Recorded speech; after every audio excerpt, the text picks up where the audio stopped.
Bienvenue dans cette nouvelle vidéo dans laquelle vous et moi, on va préparer une pâte à pizza ensemble. Que ce soit votre première fois ou si vous cherchez une recette de pâte à pizza qui fonctionne et qui est simple à faire, normalement vous êtes au bon endroit.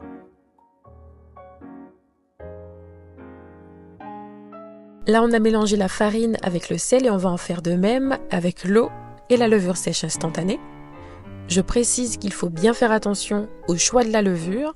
Si vous souhaitez utiliser de la levure fraîche ou encore de la levure de boulanger, c'est possible à condition bien sûr de maîtriser la façon d'activer la levure. Pour moi, vraiment le plus simple, c'est la levure sèche instantanée. Elle fonctionne très bien. Elle n'a pas besoin de beaucoup de temps d'activation et la pousse de la pâte sera aussi beaucoup plus rapide. En tout cas, n'hésitez pas à me laisser un commentaire si jamais vous avez des questions. Et là, on va laisser poser la pâte quelques minutes.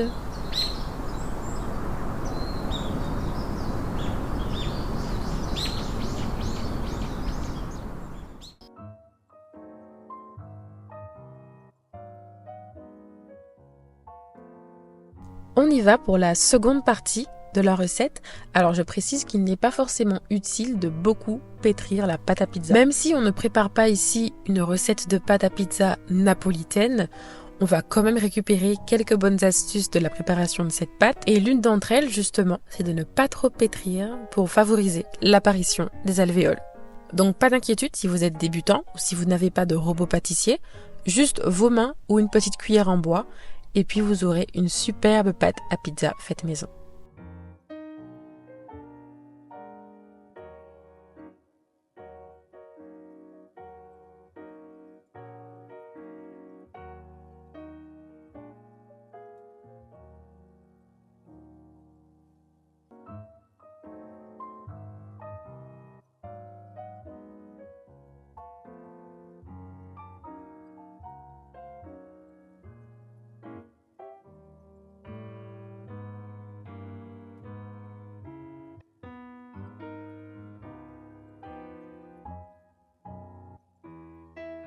Regardez-moi cette jolie pâte.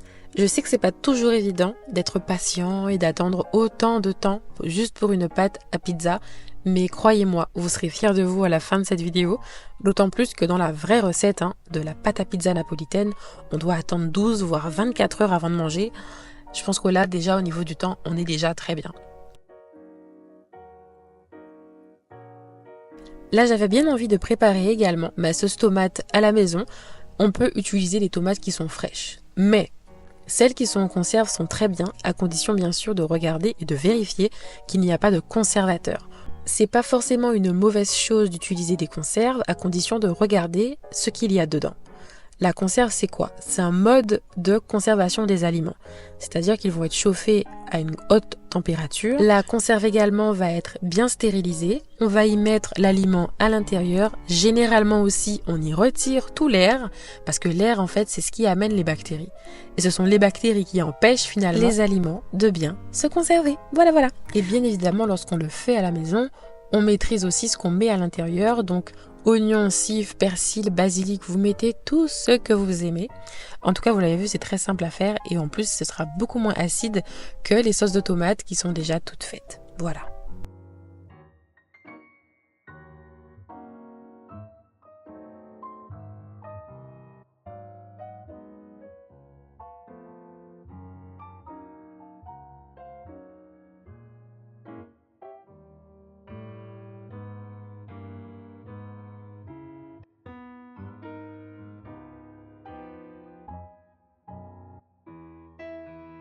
Oui, j'ai failli oublier de vous partager mon astuce de cuisson de la pâte à pizza dans un four à la maison.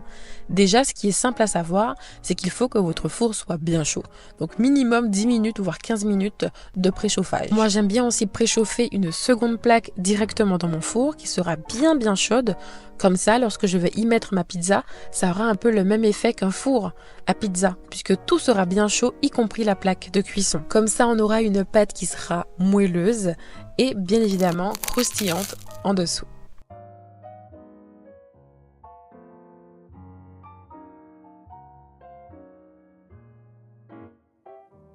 Est-ce que vous êtes encore là? Si c'est le cas, merci infiniment. d'avoir regardé ma vidéo. C'est ma première vidéo YouTube. N'hésitez pas à me laisser un like, un commentaire, un partage. Est-ce que vous avez pensé que je vous ai bien expliqué la recette? Est-ce que vous avez des questions? Si c'est le cas, laissez-moi un commentaire et je me ferai un plaisir d'y répondre. Et puis voilà.